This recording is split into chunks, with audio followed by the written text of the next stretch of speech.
Hi everyone and welcome to the GGX, the Global Green Exchange. My name is Isabelle Tschugmall and I'm really happy to introduce Martin Raab.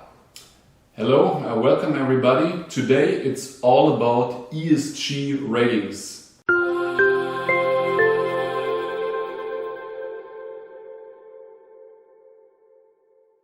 So Martin, everyone talks about ESG rating.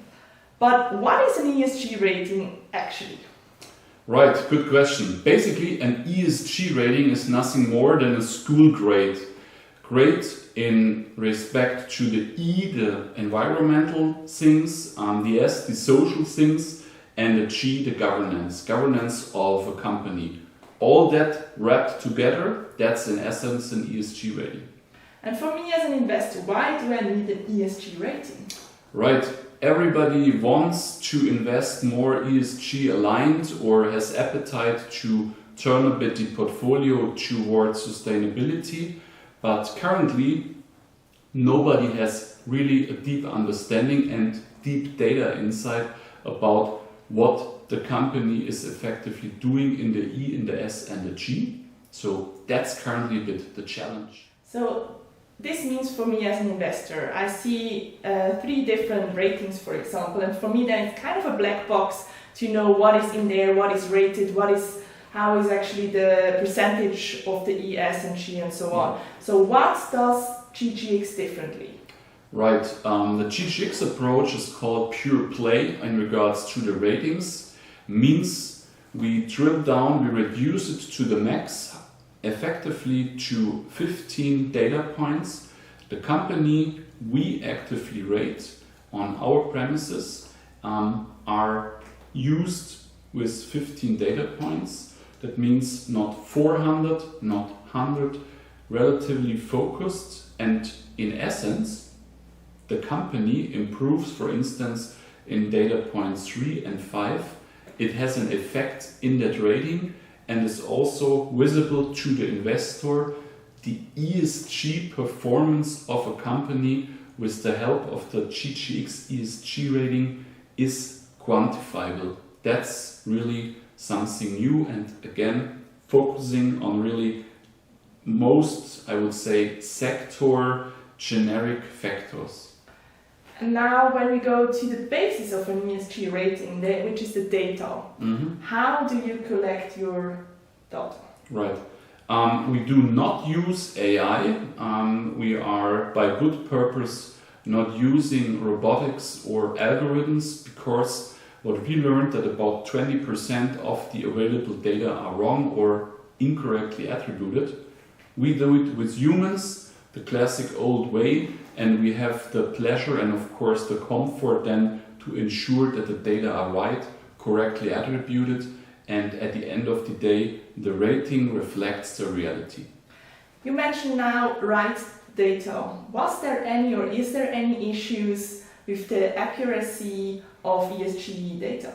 Right, there is an ongoing problem by the nature of the corporate reportings. That means different companies have different reporting cycles. At the end of the day, it's a kind of a limbo. Which company is already up and running with these figures, which not. And at the GGX ESG ratings, only when current data are in, you get a rating. No data in, no rating. Okay, so we talked about these 15 points in the pure play. But what does it mean if one company is not providing the data? What happens then? No ESG rating assigned to the current year. Perhaps there are old data for the, I would say, previous years. Then this rating is, so to speak, still active. But we clearly label from which reporting year the rating is. Yeah.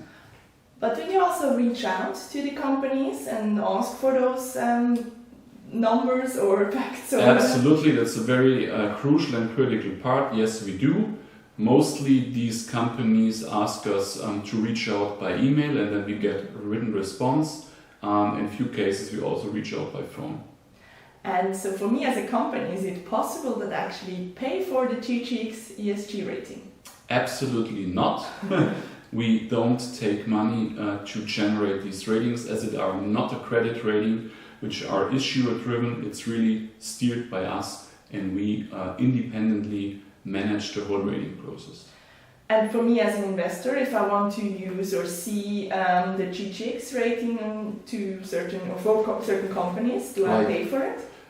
Yes, but here the point is we have very affordable, fair rates. That means we introduced a fully new pricing model in order to broaden really that user base, and from professional investors to a family office to endowments to even retailer portals.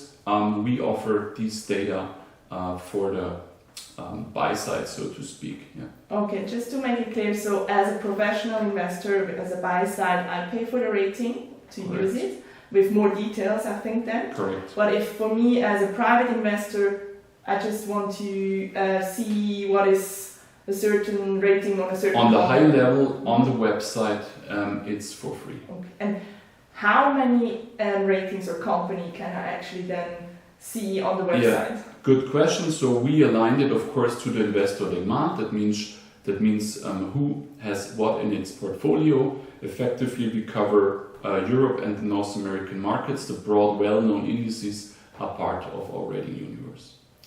Wow! So thank you very much for your time, and thank you guys for listening. We hope we could enlighten a bit the topic of ESG rating.